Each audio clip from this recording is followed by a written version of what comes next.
year, shot with Eagle Eye Sports. I'm here with DeAngelo Gibbs. He is #1 in the nation as a cornerback for the class of 2017. He is a corner at Peachtree Ridge and sophomore, class of 2017, like I stated earlier. Nice to meet you for the first time. I'm glad to have you here. So you told me a little bit earlier that you guys were knocked out last week for the playoffs.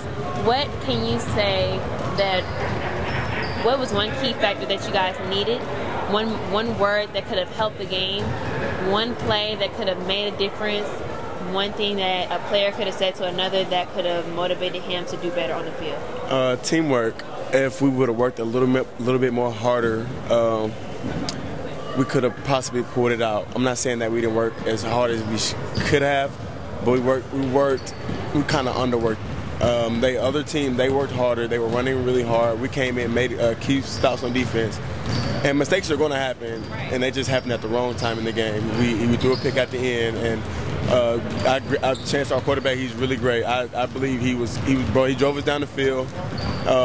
He had us in field goal range. We were going for the win. He got hit, and mistakes happen. He threw a pick. I mean, mistakes happen and life goes on, but then it's good that you know the mistake that you made that can help you. So my next question would definitely be, what will you do next year that you did differently this year that's going to help you, propel you to get to that championship that you guys all want?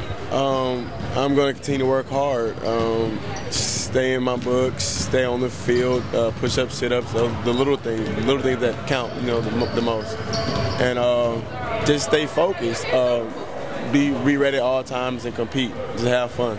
So, with you being a sophomore, this is your second year in varsity, what can you say as far as you being a leader off the field? How has that helped you with being a leader on the field? Yeah, this is my second year on varsity. It gave me a lot of experience. With seniors last year, who've installed a lot of leadership to me from the day I walked onto the field. And I just carry that on. I just carry the same tradition we have going on as far as like nobody slacks around. There isn't no walking on the field or even off the field. I'll run jog all the way to the locker room. Little leadership keys like that. And people actually follow me because I set good examples. I'm cool with everybody on the team, from the kicker to the long snapper. Things like that. That's why people like to follow me. Yeah, it's great to be a leader off the field because the examples and things that you do off the field shows on the field. So I definitely commend you. So being a sophomore, it's kind of crazy that you're #1 already. So I can't say, do you wish to be #1? Because you are. So looking back at your childhood, who was the support system that helped you and pushed you and said, DeAngelo, bro, you got to get up. We have to go to run. We have to go to practice. Who pushed you the most? I have a circle of people that push me the most. First and foremost, I just want to thank God for allowing me to have the mother that I have. And without her, I wouldn't be sitting here talking to you or doing this interview. And my father as well. I have 2 uncles that played in the NFL. They've pushed me to limits that I never could imagine. And my little league rec coach, I say this every day. He was probably one of the best coaches I ever coached, played the team on. He pushed me past limits where I used to cry in practice and want to just give up and just want to say, you know what, football is not my sport. I can't take it anymore like this. And just imagine what it's like in high school. But he pushed me to a point, even when we were like 7, 8 years old, how we were playing like college players, have us practicing like college players, training like college players, waking up early in the morning, getting ready for tournaments, having our mind mentally focused, ready for a game, and we only like 7, 8 years old. So he pushed me past the level, and to this day I can say he helped me out. So in my younger ages. So would you say, if you were to, say for example, you were to graduate, it's 2017, you graduated, do you feel like DeAngelo is prepared to compete with college players? I absolutely do. I have no doubt. The people that I surround myself with all have the same mindset. You're going to college, starting position, play 3 years, and you're going to the league. That's my goal. That's my mindset right now. And I was at Georgia this weekend, but not this weekend. This one, he told me, Coach Pruitt told me himself, word for word. He said, if you were here right now, you'd be starting as a starter.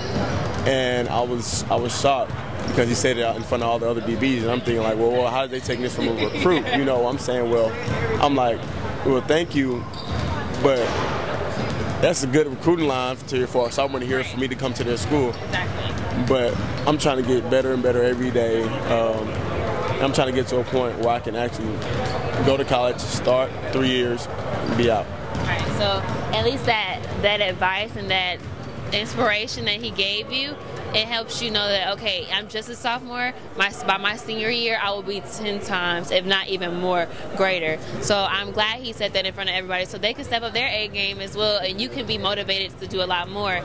What's one thing, in closing, what is one thing that you can tell the younger kids who are saying, man, I really want to be number one. I really want to be like DeAngelo. What can I do? What can I do? And they don't know what to do. What can you tell them that they can do to help them so they can be one day in your shoes like you? Dedication, commitment. Those words, I mean, you have to be committed to doing something. You can't wake up one morning, I don't feel like doing it. I don't feel like doing this and that, whatever. You have to push yourself past limits. You gotta also surround people, be surrounded by people that'll help you push yourself past those limits. Friends, family, people of that nature. Even your little league coaches. You always gotta. And I'm not saying always be serious at times and points, because there's going to be times where you want to have fun. I mean, of course, you're a kid. That's what you want to do. You don't get those years back.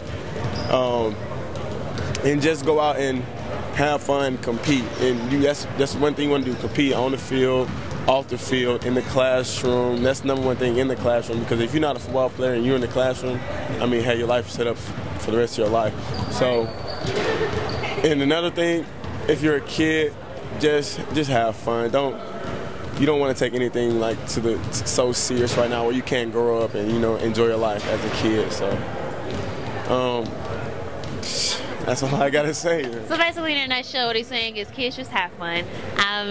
Take life lightly. Don't take it so serious, because when you get to a point where you're in high school, that's some time where you have to step up to the plate and take it really serious. Thank you so much, DeAngelo, for all that you do. Continue to be a wonderful athlete. I hope the best of luck for your off season as well as the new season that you're going up against.